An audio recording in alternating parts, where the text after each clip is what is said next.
a la doctora Andrea Quispe.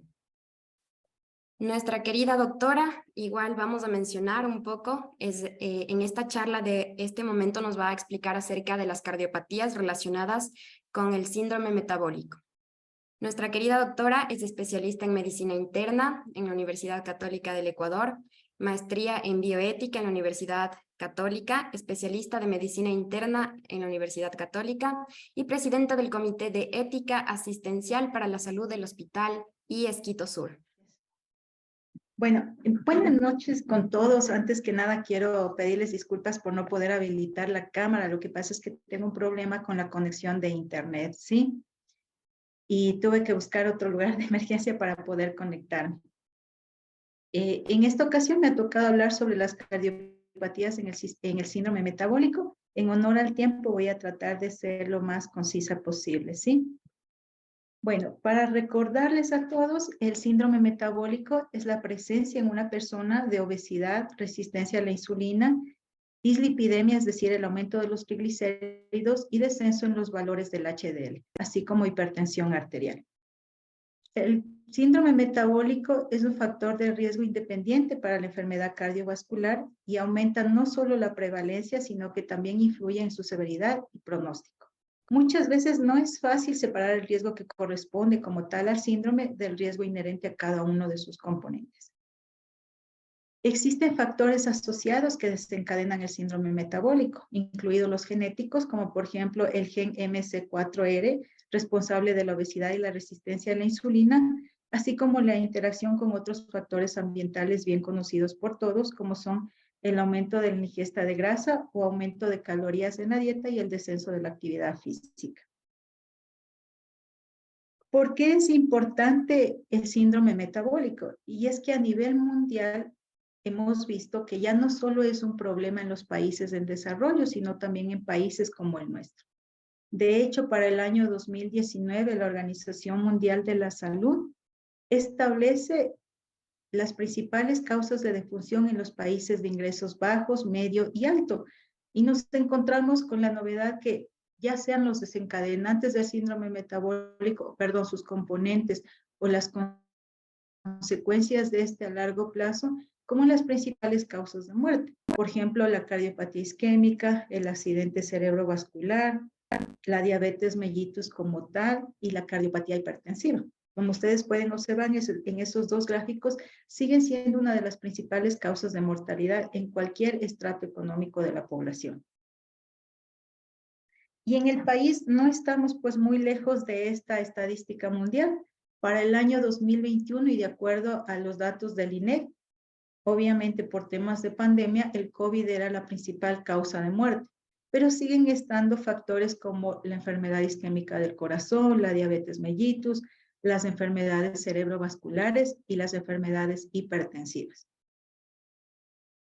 Esto tanto en hombres como en mujeres para lo que va del año 2021. Entonces, no sería descabellado que nosotros afirmemos que tanto antes de la pandemia, durante la pandemia y post-pandemia, parte de estos componentes del síndrome metabólico y sus consecuencias son y seguirán siendo quizá por mucho tiempo las principales causas de mortalidad.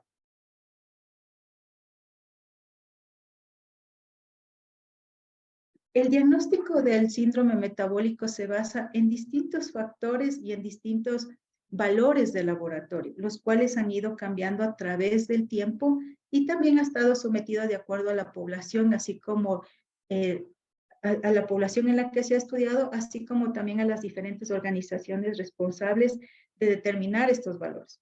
La primera estrategia de diagnóstico la tenemos a partir de la OMS para 1999, posteriormente del Grupo Europeo de Estudio para la Resistencia de la Insulina en 1999 también, y finalmente del Grupo ATP3 en el 2001, que en el 2005 hace una variación con respecto a los parámetros antes mencionados en colaboración con la Sociedad Americana de Cardiología. Para determinar que una persona tiene síndrome metabólico, debe cumplir por lo menos con 3 de los 5 criterios a continuación, que son el incremento del perímetro de la cintura de 102 centímetros en los varones y 88 en las mujeres, la elevación de los triglicéridos, es decir, un valor por sobre los 150 miligramos decilitro, o que ya se encuentra recibiendo tratamiento para el mismo. Una disminución en los valores del HDL de 40 en los varones y 50 en las mujeres, o que se encuentra recibiendo tratamiento. La elevación de la presión arterial de 130 milímetros la sistólica y 85 la diastólica, o bien que esté recibiendo tratamiento, así como elevación de la glucosa en ayunas de 100 miligramos, o que ya reciba tratamiento. Recuerden que deben ser 3 de 5 los que el paciente cumpla para ser catalogado como tal. Ahora, todos sabemos que a lo largo de los años los diferentes mecanismos fisiopatológicos del síndrome metabólico han ido cambiando y sumándose algunos. ¿Sí? En lo que respecta al corazón, que es el motivo de esta charla principalmente, voy a reflejarles los más importantes, ¿sí? Para que puedan entender cuáles serían las patologías de encontrar las patologías cardíacas, perdón, en un paciente con síndrome metabólico. Se ha visto que el principal hallazgo que se encuentra en estos pacientes es la hipertrofia ventricular izquierda. Esta hipertrofia ventricular izquierda en el síndrome metabólico está dada por la insulinoresistencia, el aumento de la actividad del sistema renina-angiotensina-aldosterona, el aumento de la actividad del sistema nervioso simpático, el aumento de las cargas hemodinámicas, la hiperleptinemia y la hipodipodemia, que son hormonas secretadas por el tejido adiposo, y cada una de ellas va a desencadenar ciertos aspectos a nivel cardíaco. Por ejemplo, en el caso de la insulinoresistencia, produce una disminución de la actividad de la ATPasa sodio y de calcio dependiente, con lo cual aumenta el tono de las células musculares lisas y produce vasoconstricción periférica. Se produce aumento de la resistencia periférica y por lo tanto el desarrollo de hipertensión arterial, sea diastólica o sistólica. Esta insulinoresistencia a su vez aumenta la actividad del sistema nervioso simpático, y este sistema nervioso simpático lo que va a desencadenar es un aumento en la frecuencia cardíaca, un aumento en la demanda miocárdica de oxígeno, disminución de la perfusión, a largo plazo disfunción diastólica y sistólica, y conllevar incluso a insuficiencia cardíaca. A su vez, estimula el sistema renina-angiotensina-aldosterona principalmente a nivel renal para producir mediante diversos mecanismos hipertensión arterial. Contribuye a la resistencia a la insulina y tiene efectos tróficos en el miocardio. En cuanto a las hormonas, la leptina, se ha visto que en este tipo de pacientes hay resistencia a los efectos de termogénesis y regulación del apetito, así como esto a su vez aumenta la hiperactividad simpática, con lo que conlleva a lo antes mencionado. Mientras que en el caso de la adiponectemia tiene efectos antitróficos y antiproliferativos que lastimosamente están disminuidos en este síndrome. A su vez, la angiotensina 2, las catecolaminas de insulina, aumentan las citoquinas y factores de crecimiento celular, como el transformante beta, el fibroblástico e insulínico. Eso aumenta la síntesis de proteínas, aumenta el tamaño de miocitos y síntesis de actinomiosina, aumenta las proteínas extracelulares como el colágeno y la osteopontina, y produce el crecimiento de la matriz extracelular. En este esquema hay un breve resumen, ¿sí?, de las diferentes formas en que esta actividad hiperneuronal produce tanto la hipertensión arterial como la hipertrofia ventricular. Recuerden también que la hipertensión arterial va a desencadenar una hipertrofia ventricular.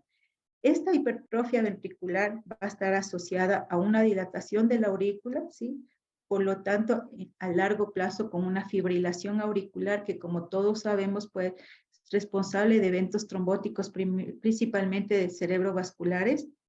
Puede producir prolongación y dispersión del intervalo QT, por lo tanto producir arritmia ventricular y muerte súbita, que se ha visto en muchos de estos pacientes.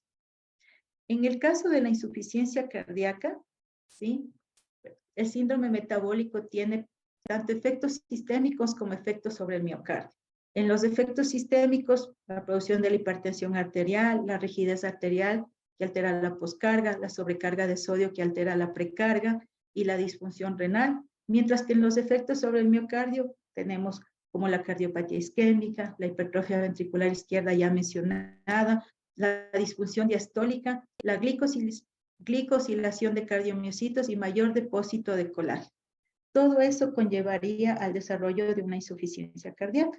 Y como ya mencionó el doctor Yucha en su exposición de manera excelente, también está lo de la aterosclerosis, que como ustedes ven en este esquema, pues incluye factores metabólicos, endoteliales, humorales, que conllevan por parte del síndrome metabólico a la formación de la aterosclerosis y también pues como contribuye a lo que sería un infarto agudo de miocardio. Por lo tanto, en este punto me gustaría recordarles que el síndrome metabólico, como ustedes pueden darse cuenta a nivel cardíaco, no solo está relacionada con la hipertensión arterial, sino que tenemos problemas tanto en el trastorno del ritmo, ¿sí? En la insuficiencia cardíaca como tal, y sería importante que en los pacientes que nosotros vayamos a hacer en lo posterior la evaluación de esto, tengamos en cuenta estas patologías. Todo se hace a través de la historia clínica y el examen físico inicialmente y sería importante tomar en cuenta estos datos al momento de realizar la primera evaluación de un paciente. La evaluación de los pacientes con síndrome metabólico debe estar enfocada en la historia clínica, principalmente en los antecedentes patológicos personales y familiares. Hay que buscar antecedentes de este tipo de enfermedades, ¿sí? De la diabetes, obesidad, hipertensión, la dislipidemia, enfermedad coronaria prematura, eventos vasculares. En el caso de los personales, aparte de lo antes mencionado, sería importante también lo que es la diabetes gestacional, el apnea obstructiva del sueño, ¿sí? La enfermedad arterial periférica o renal, la gota, ¿sí? Ovarios poliquísticos o antecedente de hígado graso. Así como también importante preguntarle al paciente sobre sus antecedentes tanto alimentarios como los de actividad física, así como el consumo de tabaco o alcohol. El examen físico debe ser metódico y cuidadoso en busca de signos confirmatorios de los problemas mencionados y la presencia de daño a órgano blanco.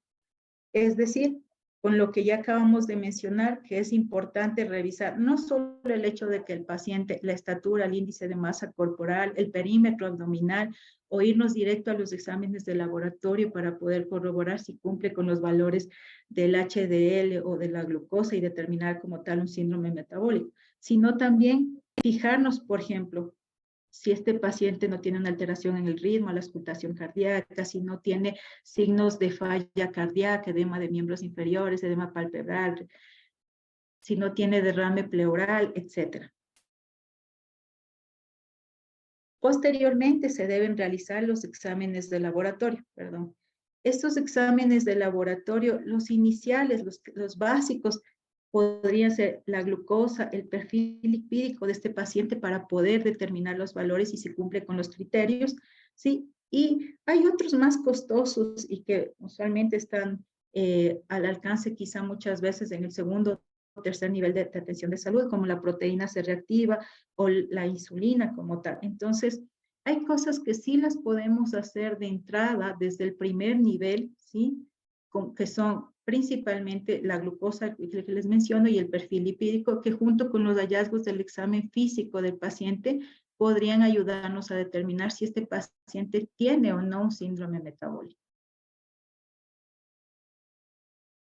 En estos pacientes, dentro de la evaluación que nosotros hacemos, sería conveniente también realizar una estratificación del riesgo cardiovascular.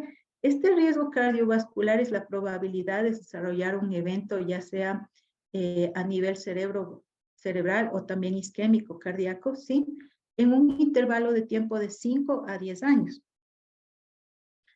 Existen varias escalas que ya vamos a mencionar a continuación para estratificar el riesgo cardiovascular. De hecho, gracias a la tecnología actual, esas escalas de estratificación de riesgo están incluso dentro de las aplicaciones que muchos de los estudiantes de medicina utilizan.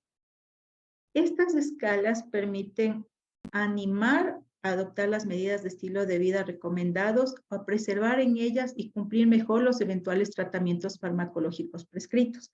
Sin embargo, pueden ser también un arma de doble filo, ¿sí?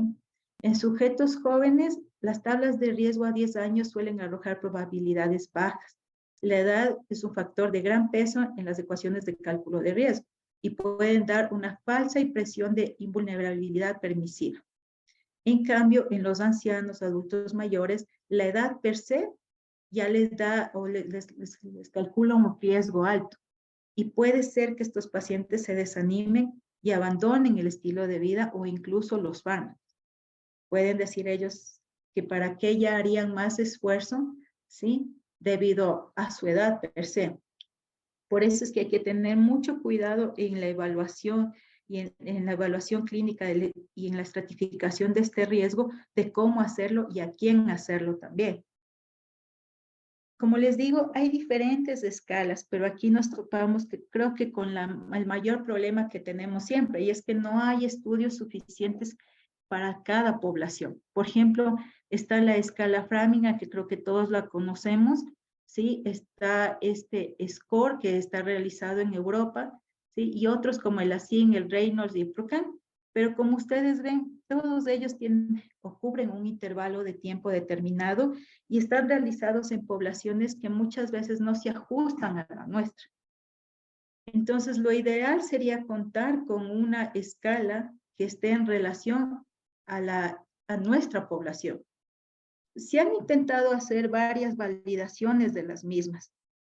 De hecho, hay una escala de Framingham modificada que se utiliza y que la utilizan principalmente cuando se trata de realizar estudios de investigación. Pero como tal, una específica para la población ecuatoriana no, por el momento no existe, ¿sí?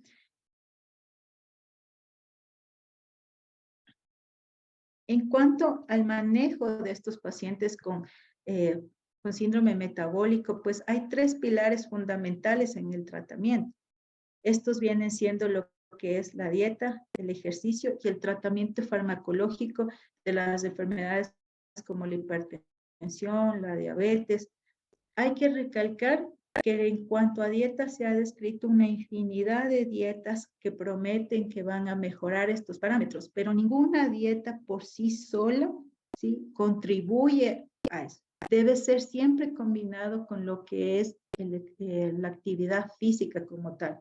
Dentro de las dietas, creo que la mayoría de nosotros hemos escuchado hablar de la dieta mediterránea, que es alta en frutas, verduras, nueces, granos integrales y aceite de oliva, ¿sí?, que contribuye a una mayor pérdida de peso, una presión arterial más baja, mejores perfiles de lípidos, mejor resistencia a la insulina y niveles más bajos de marcadores de inflamación y disfunción endotelial.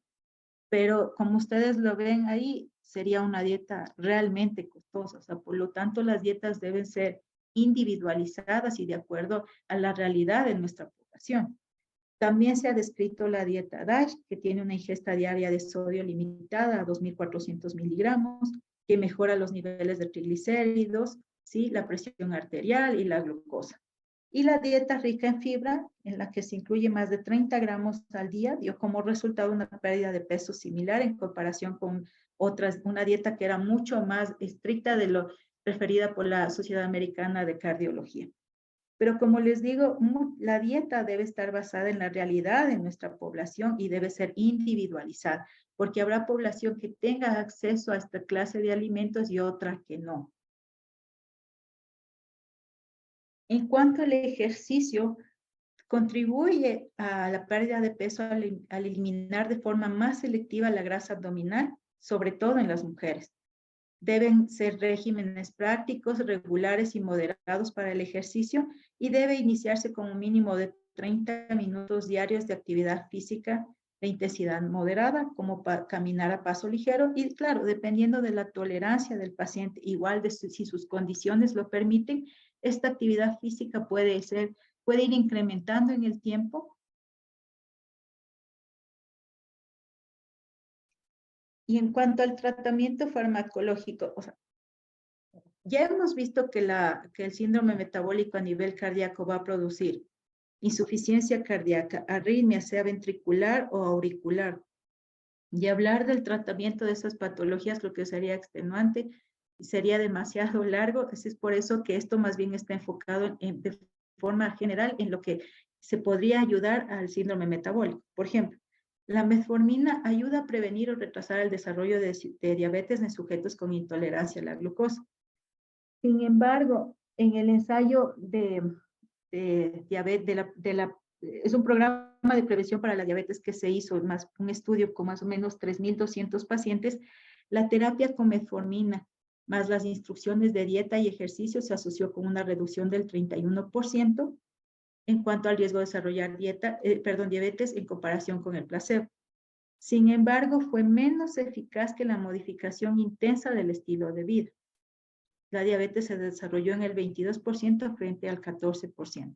Es decir, que aún incluso que existen medicamentos como la metformina que ayudan en este tema de la diabetes, el principal tratamiento sigue siendo la modificación en el estilo de vida del paciente.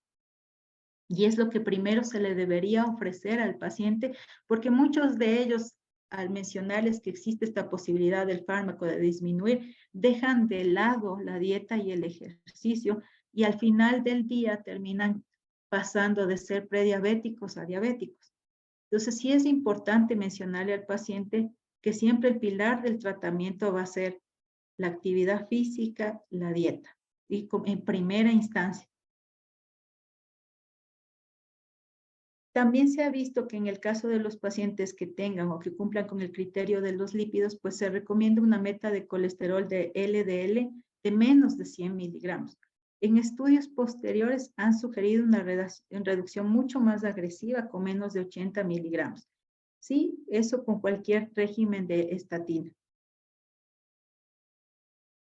Y en el caso de pacientes con síndrome metabólico que tengan hipertensión, pues se le deberá dar el tratamiento respectivo. Como digo, debe ser individualizado, teniendo en el contexto las comorbilidades del paciente, la edad, la etnia, etc. Al igual que en el caso de si ya tuviera diabetes, pues se le instaurará el tratamiento per se para la diabetes de acuerdo a las necesidades de cada paciente. Sí. Como conclusiones, sería importante decirles que es necesario sospechar del síndrome metabólico en pacientes con obesidad o sobrepeso a cualquier edad. No necesariamente una vez que tengamos un paciente con la sospecha, esperamos nosotros al hacerle los exámenes o tomarle el perímetro abdominal que ingrese dentro de la población con síndrome metabólico, sino que el solo hecho de suponerlo advierte al paciente de mejorar sus hábitos alimenticios y de vida como mejor medio para evitar la previsible evolución. Recuerden siempre esta máxima propedéutica de que no existe enfermedad que no se sospecha, no se diagnostica. Y como les digo, el síndrome metabólico per se tiene es un alto factor de riesgo cardiovascular. No debemos permitir, ¿sí?, que los árboles nos impidan ver el bosque, es decir, que tratemos solo la hipertensión o solo la obesidad, sin contar realmente que es parte de un síndrome mayor. El síndrome metabólico tiene más riesgo cardiovascular que cualquiera de sus componentes de manera aislada. Sí, y para terminar, me gustaría compartirles esta frase que dice: una parte nunca puede estar bien a menos que todo esté bien. Eso en referencia a que el síndrome metabólico conlleva todo lo antes mencionado y que no podemos centrarnos de manera individual, solo en hipertensión, solo en la diabetes, sí, o solo en la dislipidemia, sino verlo de manera global.